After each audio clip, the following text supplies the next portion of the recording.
Welcome back to Celebrity Radio. It's Alex Belfield talking to some of the world's biggest stars and some of my favourite people and people who have got a huge, great, big, whopping talent. Carol Decker is best known as the frontwoman and lead singer from T'Pau, and of course her big hits took the world by storm. Well, she's back in 2015 with a brand new album called Pleasure and Pain, and the new single is called Nowhere, and she joins us on the phone now. Carol, how are you?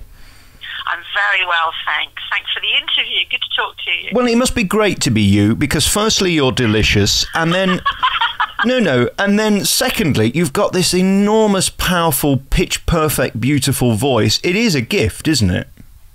It is. I don't know if I'm pitch-perfect all the time. Very kind of you to say so.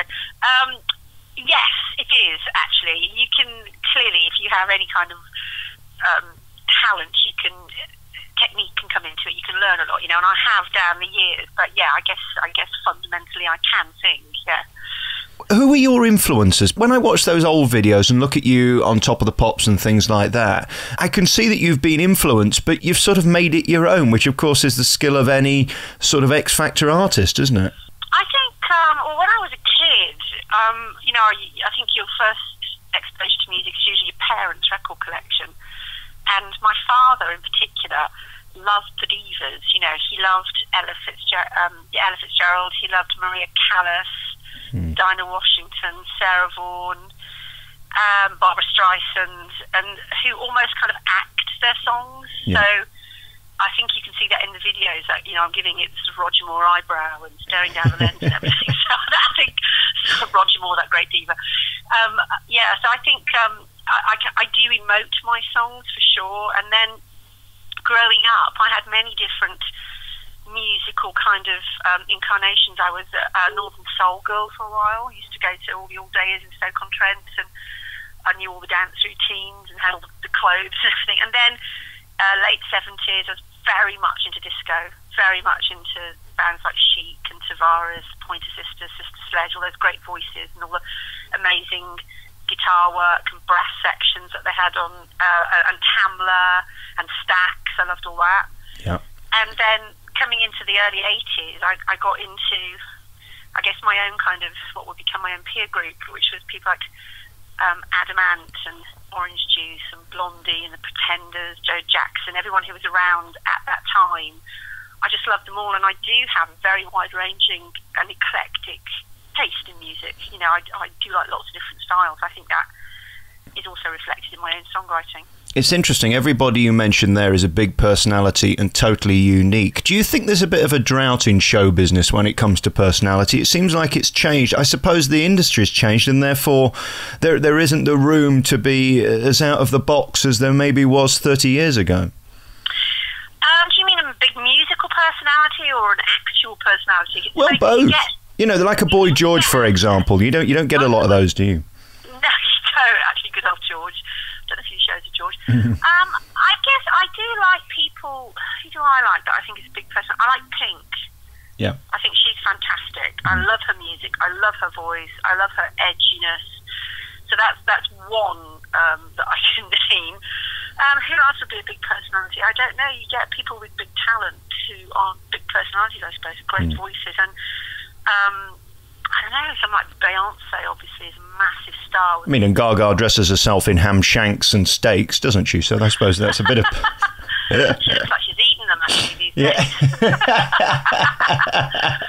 Gaga's got a big personality. I guess we've still got Madonna, of course. But I think there's still people out there, but the business seems to be very slick, very corporate now. I tend to look more towards bands like the Killers and the Foo Fighters and the Kings of Leon, Stereophonics. I tend to like people like that. You're a rocker, really, aren't you? Let's face it. I am. I'm a bit of a rock. I'm a rock diva. Can you tell me when was the point you woke up and thought, I've made it? I'm guessing China in Your Hand has got to be that seminal moment where when you're on around the world and still being played around the world, by the way, you've got to think you've made it. Was that it, or did it come before then? I think it was a long time coming. I was 22 when I started singing professionally. I decided to go for it when I was a mature student at art college. And then I met Ronnie, and we were 6 years trying to get a deal. And so I was 28 by the time I got my record deal. So when I finally got my record deal, then I thought I'd made it. I just thought you sign on the dotted line and you've got a record deal and the rest is a given. And of course, our first single, Heart and Soul, went into the UK charts at number 98 and straight back out again. So I suddenly realised, oh my God, that's not a guarantee. It's quite humbling, that, isn't it? Yeah. It is, yeah. Thank God it got a reprieve because America loved it, Pepe Dean loved it. So I got my deal, I thought I'd made it, and I realised I hadn't. Then when Heart and Soul went top 5 almost everywhere in the world, then I thought I'd made it. And then when China went to number 1 at home for 5 weeks and in quite a lot of other places, I thought, oh my God, I've really made it. Yeah. And then, of course, you know, when you have your time at the top as a pop band, and we split up in 91, and then life isn't so easy after that. It's hard to feel like you've made it. It all seems a long time ago sometimes, you know. I have to remind myself that I had those fantastic glory days. And a friend said to me, what you've got to look at is, you know, if you win a gold medal at the Olympics, as your Olympics fade into the background, no one can take your gold medal away from you. Right. Cheered me up when I was feeling a bit sorry for myself one day. Well, no, it's a good point. I mean, and when you look at your success and to still be played around the world, I mean, there are shows still playing your records every single day. Do you think about that, or do you just sort of put it to the back of your mind and move forward?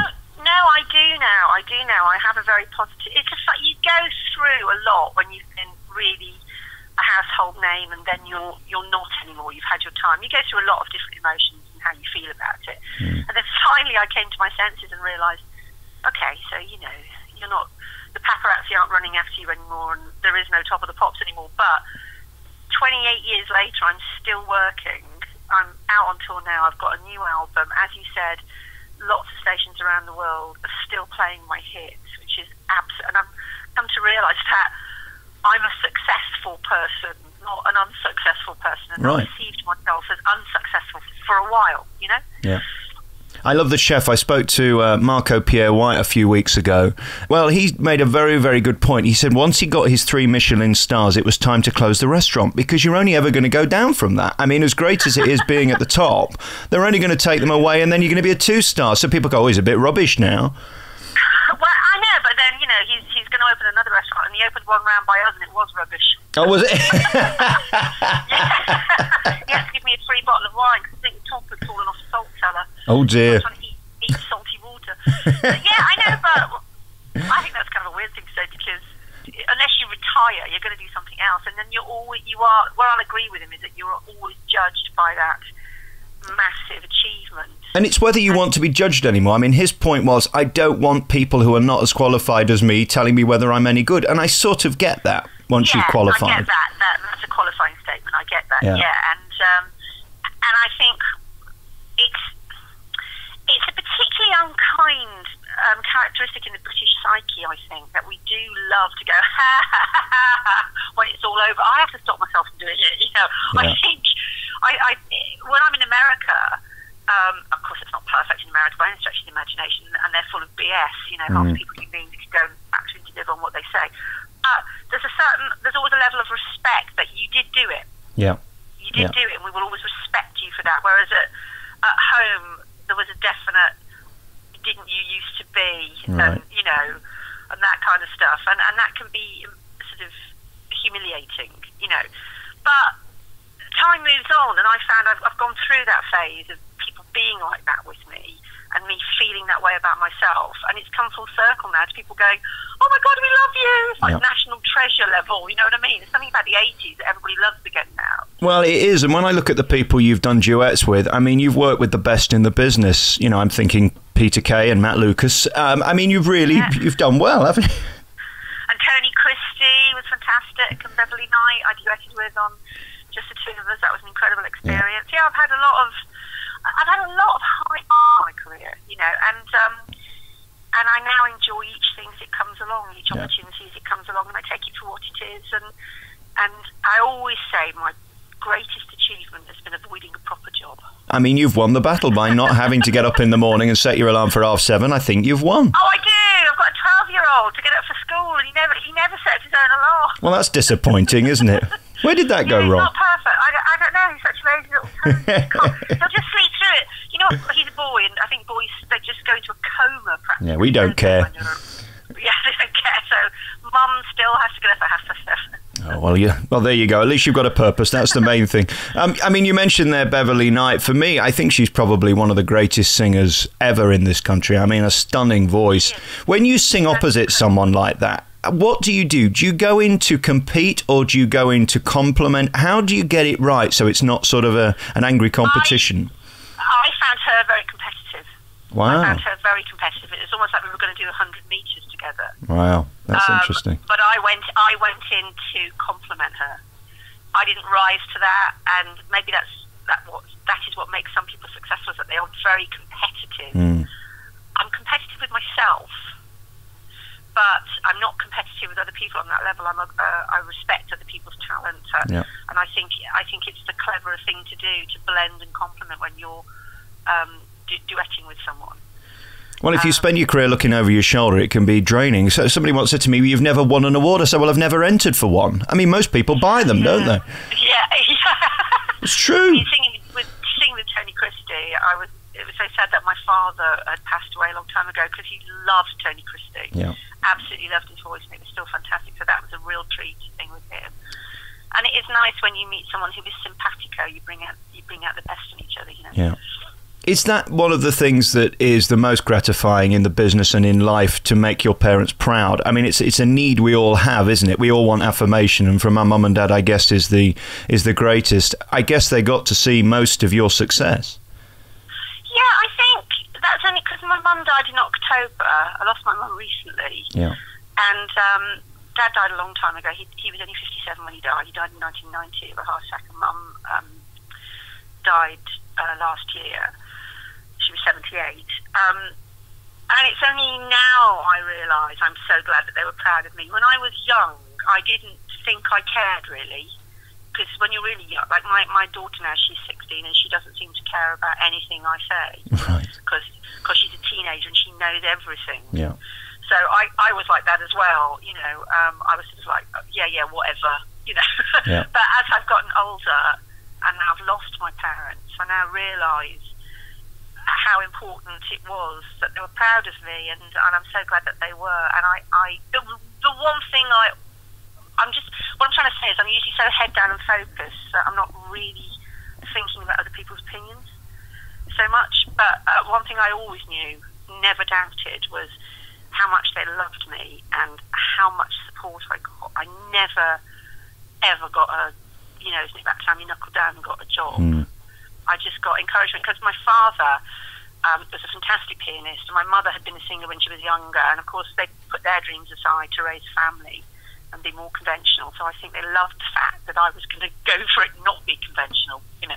What a great blessing, though. I mean, so few people have that sort of undying support and backing. I mean, it's a great blessing. Yeah, and we got to play Mum a couple of tracks from Pleasure and Pain when she was in hospital just before she died, and because she came round for a few days, and we were all very optimistic. And so I had my iPhone with me and headphones, and we played her Demolition Man, which she loved, and Nowhere, which is our lead single off the album, which she absolutely loved. So that was great. So she did know that the album was coming out, and she was really excited, and she was so pleased that Ronnie and I were back together in the studio, because we do work well together. You know, we just do. I've never been as good with anybody else. Well, you can't fake that bond. I mean, that's what it seems to me, reading your history, is that you've got so much history together that is present. I mean, that's the point. You can't delete the past, can you? No, you can't. We do have a bond. We really do. We're still very close, and we just understand each other in the studio. But we argue like crazy, you know. We always... That's good, though. Yeah, Ronnie will never stop. He's always... I call him Columbo, because he's like, just one more thing. Yes.